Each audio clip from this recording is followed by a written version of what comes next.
Hello everyone, good morning. কেমন আছো সবাই? আশা করছি তোমরা যে যেখানেই আছো প্রত্যেকেই খুব ভালো আছো। আমিও অনেক অনেক ভালো আছি। এস ফ্যামিলিতে আজ আরেকটি নতুন ব্লগে তোমাদেরকে অনেক অনেক স্বাগত জানাই। আজ হলো ডিসেম্বর মাসের 10 তারিখ আর বারটি হচ্ছে মঙ্গলবার। ঘড়িতে সময় এখন ঠিক সকাল 8:30 বাজে। তোমাদেরকে সঙ্গে নিয়েই আজকের ব্লগটি সকাল থেকেই শুরু করছি। রান্নাঘরে এসেছি বেশ অনেকক্ষণ আগেই। তো প্রথমে চা বানিয়েছি, একটু চা খেয়ে নিয়েছি। আর সকালে বলতে শীতের সকালে একটু চা না খেলে ভালোও লাগে না। মাকে জিজ্ঞাসা করলাম কি রান্না করব। মা বলল কি খুদের ভাত রান্না করতে হবে, আলু ভেজে নাও। তো আলু ভেজে নিচ্ছি। আর বাবা সকালবেলায় কি মাছ নিয়ে এসেছে ভাবলাম তোমাদের একটু দেখাই। তো প্রথমে দেখালাম ছোট মাছ।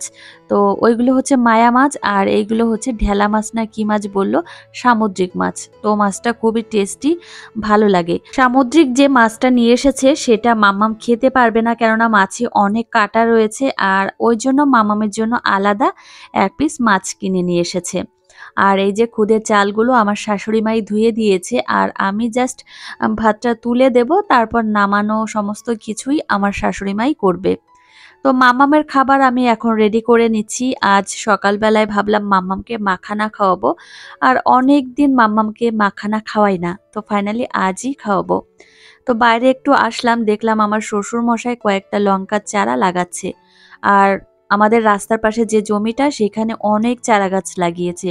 মানে ওলকপি, তারপর রয়েছে টমেটো, লঙ্কার চারা, বেগুনের চারা, অনেক কিছুই তোমাদের একদিন দেখাবো।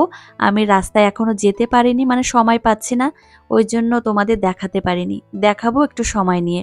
মাখানা রান্না করতে খুব একটা বেশি সময় লাগে না। ওটস রান্না করতে যতটা সময় লাগে তার অর্ধেকটা পরিমাণে সময় লাগে মাখানা রান্না করতে। তো মাখানার মধ্যে আমি একটা আপেল গ্রেট করে দিয়ে দিয়েছি। তো আপেলটা বেশি একটা বড় ছিল না, ছোট ছিল। তো ওই জন্য ভাবলাম একটা আপেলই দিয়ে দিই।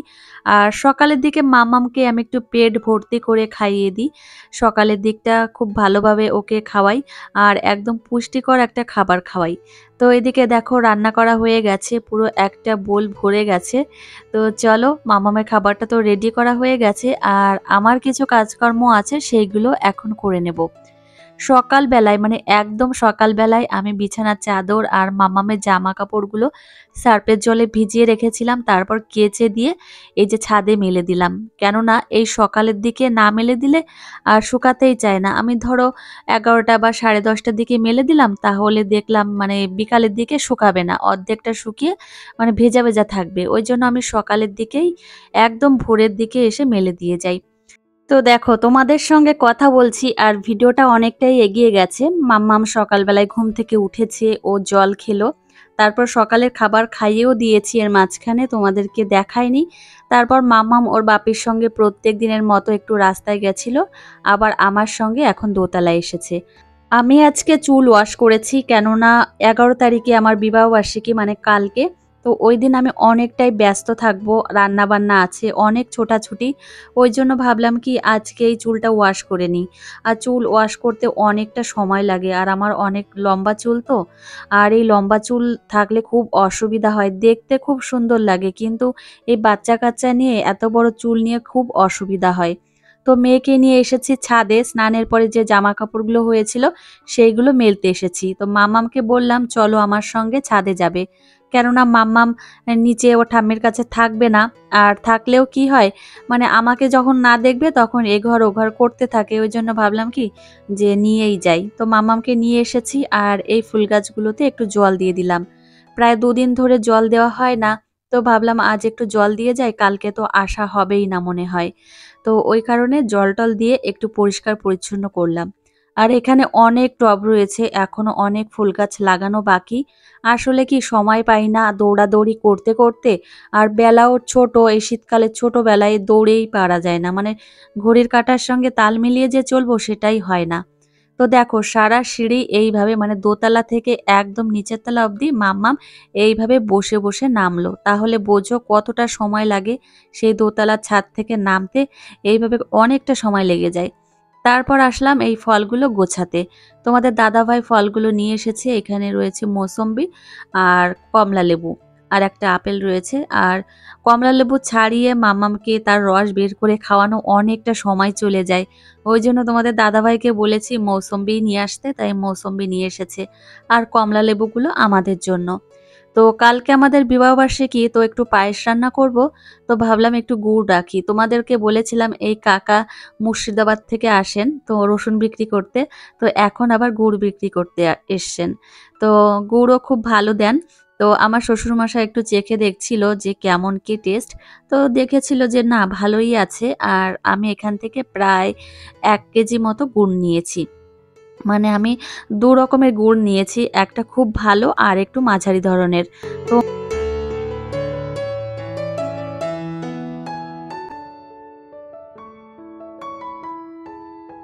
মাম্মামের জন্য আমি একটা ডিম সিদ্ধ দিয়েছি। ডিম সিদ্ধ খাওয়ানো হয়ে গেছে, ওকে স্নানও করানো হয়ে গেছে। আজ একটু দেরি হয়ে গেছে, এই বাইরে কাজবাজ ছিল সেগুলো করতে করতে।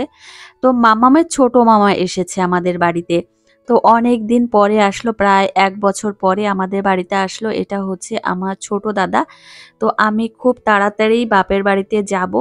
তো খুব তাড়াতাড়িই যাব, আর গেলে তো তোমরা দেখতেই পাবে। দাদা দেখছিল ওপরে এসে ঘরগুলো কেমন হয়েছে, ও আমার ভিডিও দেখে। তো দাদা আমার বাড়িতে একটা কারণের জন্যই এসেছে। আসলে কি হয়েছে জানো তো, আমার বোন রয়েছে বাবার বাড়িতে। তো ও কোনো শাড়ি আনেনি, শুধু সালোয়ার পিস নিয়ে এসেছে। তো আমাকে বলল, দিদি তুই একটা শাড়ি পাঠিয়ে দিস, ওর বান্ধবীর বিয়ে। তো সেই উপলক্ষে একটা শাড়ি পাঠিয়ে দিস। ও আমাকে ফটো পাঠিয়েছিল যে এই শাড়িটা পাঠাস।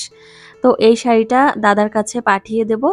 তো আর এই জন্যই দাদা এসেছিল, আর মাম্মামকে দেখতে এসেছিল। মাম্মামকে প্রায় ১ বছর আগে দেখেছিল।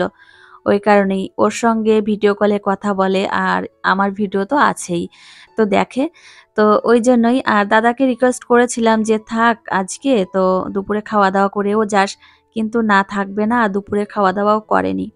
তো এই শাড়িটা দেখো আমার খুব পছন্দের একটা শাড়ি। তো বোনেরও খুব পছন্দ হয় এই শাড়িটা। তো আমার মাম্মাম কোথায় কি আছে সবই জানে। আর এই ওয়ারড্রবের মধ্যে এতটা জায়গা, মানে জিনিস রেখে একদম আমি শান্তি পাবো। তোমাদের দাদাভাই এমন করেই তৈরি করে দিয়েছে।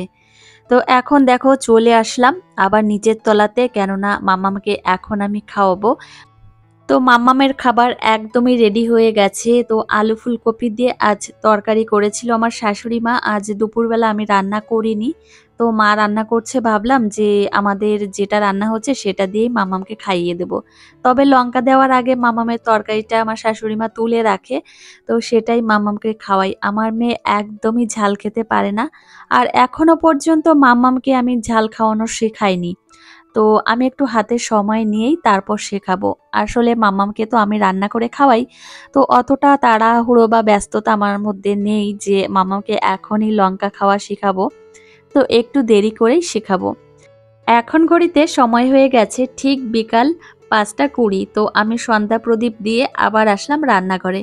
আজ আমি চা বানাইনি, আমার শ্বশুর মশাই ৫টা নাগাদ চলে গেছে বাজারে, কি দরকারে কে জানে। তো ওই জন্য চা বানানো হয়নি। তো বাবার জন্যই বিশেষ করে চাটা বানাতে হয়, ওই জন্য আমাদের জন্যও করে নিই। তো মামামকে আমি আজ সন্ধ্যার সময় কর্নফ্লেক্স খাওয়াবো, আর এই যে কাউ মিল্ক দিয়ে দিলাম। আজকে কেন জানি না মনে হলো মাম্মামকে এই কর্নফ্লেক্সের মধ্যে একটু খেজুরের গুড় মিশিয়ে দিই। এটা অরিজিনাল খেজুরের গুড়। তো এত সুন্দর গন্ধ বেরোচ্ছিল এই কর্নফ্লেক্সের মধ্যে থেকে। তো দারুণ লাগে সত্যি খেজুরের গুড়ের সব খাবারগুলো। তো মাম্মামকে এখন আমি সন্ধ্যার খাবার খাইয়ে দিচ্ছি। আর এই সন্ধ্যাটায় অনেকটা চাপ থাকে, কেননা এই মাম্মামকে খাওয়ানো আর এখন শীতকাল, মাম্মামকে রেডি করানো অনেকটা চাপের ব্যাপার থাকে। তো যাই হোক চলো এখন মাম্মামকে আমি খাইয়ে দিই খাবারটা। তো আমার মাম্মাম সোনাকে খাওয়ানো হয়ে গেছে, আর এখন আমি ওকে রেডি করিয়ে দিচ্ছি। তো প্রচণ্ডই ঠান্ডা পড়েছে এখন। তো এখন মাম্মামকে সোয়েটার পরালাম, ফুল প্যান্ট পরালাম, আর মাংকি টুপি পরিয়ে দিচ্ছি। আর মাংকি টুপি পরালে বেশ সুবিধাই হয়, মাম্মাম হাত দিয়ে টেনে খুলতে পারে না। আর অন্য টুপি পরালে মাম্মাম হাত দিয়ে টেনে খুলে ফেলে। আর মাংকি টুপি পরালে দেখতেও বেশ ভালো লাগে। তো মাম্মামকে মোজা পরানো হয়নি জন্য আমাকে বারবার দেখাচ্ছে যে মাম্মাম পা, মোজা বলতে পারে না, পা বলে। তো এই মোজা জোড়াও পরিয়ে দেব।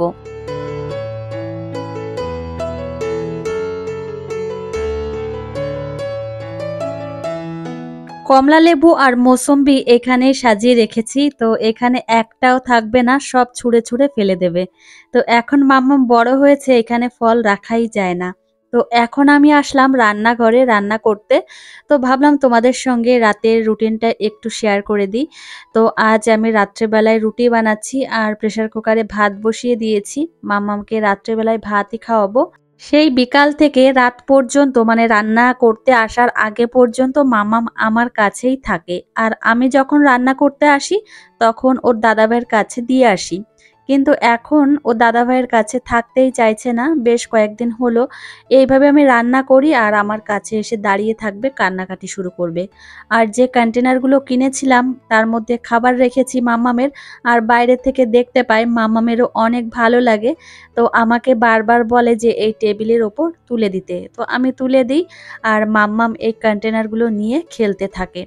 তো এইভাবে বাচ্চা-কাচ্চা নিয়ে রান্নাঘরে রান্না করা একদমই যায় না। আর বাচ্চাকে নিয়ে রান্নাঘরে রান্না না করাই ভালো। কেননা এদিকে গ্যাস উনান রয়েছে। রুটি তো বানানো হয়ে গেছে আর রাতের রান্না-বান্না হয়ে গেল। তো আসলে কয়েকটা রসুনের কোয়া আমি ছাড়িয়ে রেখেছি। কালকে আমার অ্যানিভার্সারি, তো ভাবলাম রাতের দিকে কিছু কাজকর্ম আমি একটু সেরে নিই। তো সেইগুলো করে নিলাম আর মাম্মাম এদিকে দেখো একই ধরনের কাজ করেই যাচ্ছে। তো চলো আজকে ব্লগটা এখানেই শেষ করছি বন্ধুরা, আর তোমাদের সঙ্গে দেখা হবে পরের ব্লগে।